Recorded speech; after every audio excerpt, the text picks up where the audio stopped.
नमस्कार। आज हम लोग पढ़ेंगे एक बहुत ही सुंदर सी कहानी मित्रता। वैसे तो दोस्ती सब करते हैं लेकिन ये जो दोस्ती है वो असली दोस्ती है। एक कोयल और एक हिरन के बीच की दोस्ती की ये कहानी है। लेकिन इतने अच्छे से उन्होंने अपनी दोस्ती निभाई कि हम लोग इंसानों को भी बहुत कुछ उससे सीखने के लिए मिलता है। कहानी इस प्रकार से है कि सुंदरवन में आम का एक पुराना पेड़ था। उस पेड़ पर सलोनी कोयल का एक घोंसला था। जब आम के पेड़ पर फल लगते तो सलोनी मीठे स्वर में गाती।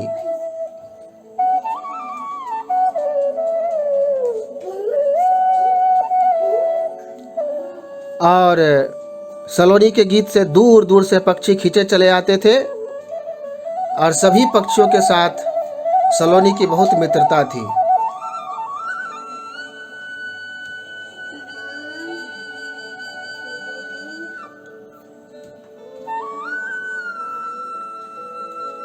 जो भी जंगल के जानवर थे, जो पक्षी थे, वे सब के सब सलोनी के साथ अच्छी दोस्ती निभाते थे, उसके साथ मिलजुल कर रहते थे।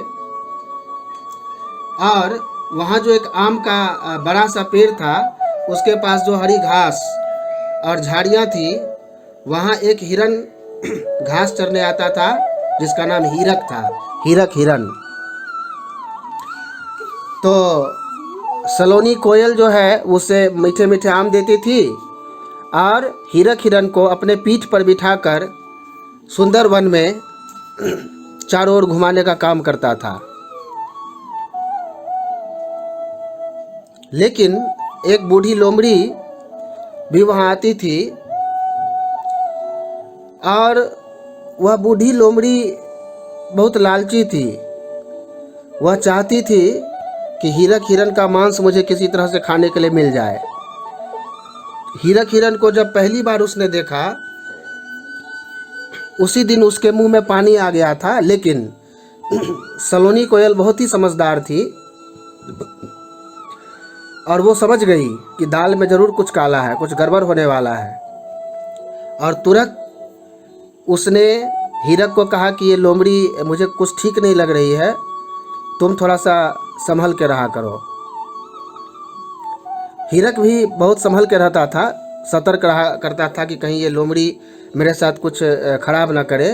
एक दिन लोमड़ी ने हीरक से कहा, मुझे हरी घास के एक मैदान का पता है, मैं वहाँ जाती हूँ और तुम भी मेरे साथ चला करो। तो हीरक ने घबराते हुए कहा, नहीं नहीं, मैं तुम्हारे साथ नहीं जाऊँगा। अगर वहाँ पे मुझे कुछ हो गया तो? अब लोमड़ी तो उसको अपने जाल में फंसाना चाहती थी, इसलिए झूठ मूठ का बोली कि देखो मैं तो बूढ़ी हो गई हूँ और मेरे जो दांत हैं वो अब मांस नहीं चबा सकते हैं, मैं तो घास फूस खा के रहती हूँ।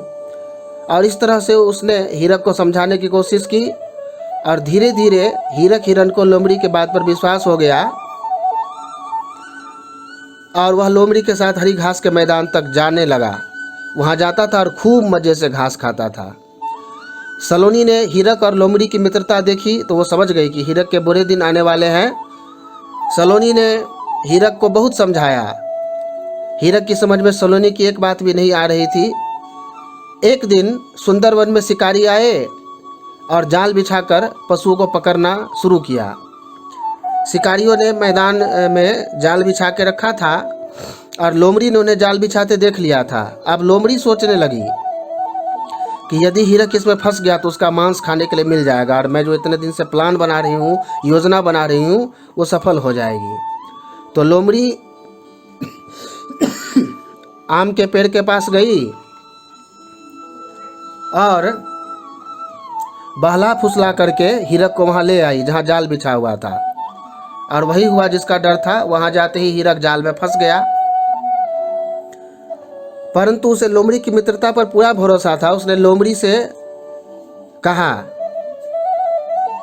लोमड़ी लोमड़ी मुझे बचा लो, देखो ना मैं यहाँ फंस गया हूँ, तुम अपने दांतों से इस जाली को काट दो, मुझे बचा लो। अब लोमड़ी जो है वो तो बहुत खुश हो गई कि मैं तुम्हें बचाऊंगी क्यों, मन में सोचने लगी अब तो तुम्हारा मांस मैं खाऊंगी। लेकिन झूठ मूठ के लिए उसने कहा कि देखो मेरा मन तो था तुमको बचाने का हीरक, लेकिन समस्या क्या है ना कि मेरे दांत टूट गए हैं। उसने बहाना बनाया, दांत तो थे ही उसके। और फिर जैसे ही उस लोमड़ी ने मौका देखकर उसके ऊपर ही हमला करना चाहा, वैसे ही कई कोयलें एक साथ लोमड़ी के ऊपर टूट पड़ी, क्योंकि सलोनी सारा चीज़ ध्यान से देख रही थी और पूरी तैयारी उसने करके रखी हुई थी। और सब मिल करके इस फिराक में थी कि जो ही ये लोमड़ी कुछ गड़बड़ अगर करेगा तो हम लोग इसको छोड़ेंगे नहीं। और उसने अपने सभी कोयलों को छिपा दिया था कि तुम लोग छिप के रहो, और जब मैं इशारा करूं तो एक साथ टूट पड़ना उसके ऊपर। तो सभी ने मिल करके उस लोमड़ी को घायल कर दिया। वो जान बचा करके वहाँ से किसी तरह से भागी। और जब भागी उसके बाद दरअसल हुआ ये था कि उसकी जितनी साथी थी उसको ये जो सलोनी कोयल थी वो पहले से ही बता दी थी कि अगर इस तरह की कोई बात होगी तो तुम लोग आना मदद करने के लिए। तो इसीलिए वो सब आकर के और इस तरह से उसकी मदद की। अब समस्या ये थी कि लोमड़ी तो भाग गई खैर, लेकिन शिकारी के जाल में जो वो फंस गया था, तो अब उसको कैसे बचाया जाए। तो सलोनी ने कहा कि चिंता मत करो, मैंने उसका भी उपाय सोच लिया है। तुम ऐसा करना कि कल जब वो आएगा शिकारी तो तुम पेट फुला करके सो जाना, और जो आएगा तो मैं गाने लगूंगी पैर पर से, तो तुम इशारा समझ जाना कि वो आ गया है। और पेट फुला हुआ तुमको देखेगा तो समझेगा कि तुम रात भर में भूख प्यास से शायद मर गई हो। और जो ही वो जाल उठाए कि तुम पूरी तैयारी में रहना और भाग जाना। और सुबह जब हुआ और शिकारी आए तो सब कुछ प्लान के अनुसार, योजना के अनुसार ही हुआ। और जो ही शिकारी ने जाल उठाया, हिरन तो मरने का नाटक कर रहा था, वो वहाँ से 9-2-11 हो गया, मतलब कि भाग गया। और भाग करके वहाँ से अपनी जान बचाई। शिकारी समझ गए कि शिकार हाथ से निकल चुका है, वो अपने हाथ मलते रह गए। लेकिन बाद में हीरक को बहुत पश्चाताप हुआ और उसने सलोनी से कहा कि मुझे माफ़ कर दो, मुझसे गलती हो गई। तुमने सच्चे दोस्त का जो अपना किरदार है वो निभाया है, तुम ही मेरे सच्चे दोस्त हो। और उन दोनों में बहुत मित्रता उस दिन से हो गई और दोनों और ज़्यादा आपस में घुल मिल गए। सलोनी खुश होकर के पहले की तरह फिर से मधुर आवाज़ में कूकने लगी और दोनों बहुत प्यार से फिर से रहने लगे। तो ये जो कहानी है वो मुझे तो बहुत अच्छी लगती है। इसमें एक संवाद है, एक मैसेज है हम लोगों के लिए कि जब जानवर इस तरह से अपनी दोस्ती निभा सकते हैं तो हम लोग भी क्यों नहीं निभा सकते हैं। तो मुझे उम्मीद ही नहीं, पूरा विश्वास है कि आप इस शिक्षा को ज़रूर ग्रहण करेंगे। और मैंने ये वीडियो की प्रस्तुति आपके लिए की ताकि कहानी अच्छे से आपको समझ में आ जाए। तो मुझे विश्वास है कि मेरा प्रयास सफल होगा और कहानी आपको पसंद आएगी। मिलते हैं फिर अगले वीडियो में। बहुत बहुत धन्यवाद। अगर आपने हमारे YouTube चैनल को अब तक सब्सक्राइब नहीं किया है तो आपको यहाँ सब्सक्राइब बटन दिख रहा है, इस पर आप क्लिक कीजिए और हमें सब्सक्राइब कर लीजिए। और साथ ही साथ इसके सामने एक नोटिफिकेशन बेल आ रहा है, इसे भी आप इनेबल कर दीजिए ताकि आपको तुरंत नोटिफिकेशन मिले जब भी हम कोई नई वीडियो अपलोड करें।